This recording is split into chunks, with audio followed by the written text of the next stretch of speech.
নমস্কার বন্ধুরা, এই মুহূর্তে রয়েছে পশ্চিমবঙ্গ সরকারের নতুন প্রকল্প অর্থাৎ যুবসাথী প্রকল্পের আপডেট।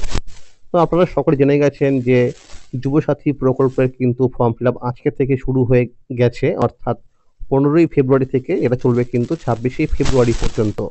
তো আপনারা অনেকেই প্রশ্ন করছিলেন যে কোথায় গিয়ে ফর্ম জমা দেব বা আপনার জেলায় কোথায় ক্যাম্প বসবে, কী কী ডকুমেন্টস লাগবে সেই বিষয়ে কিন্তু আপডেট জানিয়ে দেব।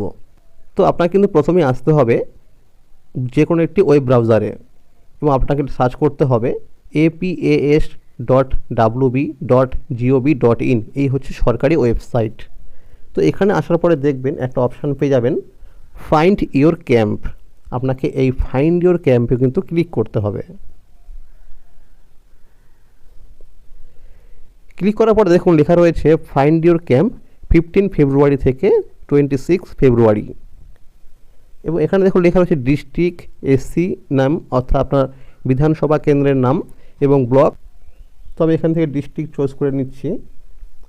আমি এখান থেকে হুগলি ডিস্ট্রিক্ট চুজ করে নিলাম এবং এখান থেকে এসসি নাম অর্থাৎ আপনার বিধানসভা কেন্দ্রের নাম লিখতে হবে।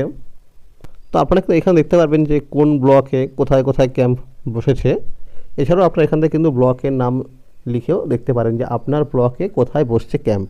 তো এখান থেকে আমি রিস্ট্রা এখানকার ব্লকের নামটা সার্চ করলাম। দেখুন লেখা রয়েছে কিন্তু মিউনিসিপ্যালিটি অফিস বিল্ডিং, এখানে কিন্তু ক্যাম্পটি বসেছে। তো এইভাবে কিন্তু আপনারা দেখতে পারবেন যে কোথায় কোন জেলায় ক্যাম্প বসেছে। আপনারা কিন্তু সেই ক্যাম্পে গিয়েই অফলাইনের মাধ্যমে যুবসাথী প্রকল্পের ফর্ম জমা করতে পারবেন। তো আপনারা দেখতেই পাচ্ছেন যেটি কিন্তু যুবসাথী প্রকল্পের ফর্ম।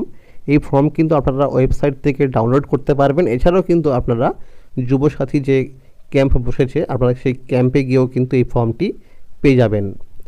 তো আপনারা কিন্তু ভালো করে ফর্মটিকে ফিল আপ করবেন।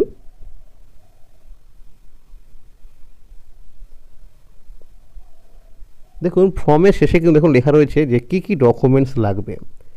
দেখুন প্রথমেই লেখা রয়েছে মাধ্যমিকের অ্যাডমিট কার্ড লাগবে, 2 নাম্বার মাধ্যমিক পাশের মার্কশিট বা সার্টিফিকেট লাগবে এবং দেখুন লেখা রয়েছে আধার কার্ডের কপি লাগবে অর্থাৎ জেরক্স লাগবে এবং ভোটার কার্ডের জেরক্স লাগবে এবং দেখুন লেখা রয়েছে ফার্স্ট পেজ অফ পাসবুক অর্থাৎ ব্যাংকের অ্যাকাউন্ট যে রয়েছে পাসবই তার কিন্তু প্রথম পাতার জেরক্স লাগবে এবং দেখুন 6 নাম্বার লেখা রয়েছে এসসি এসটি ওবিসি সার্টিফিকেট কিন্তু লাগবে।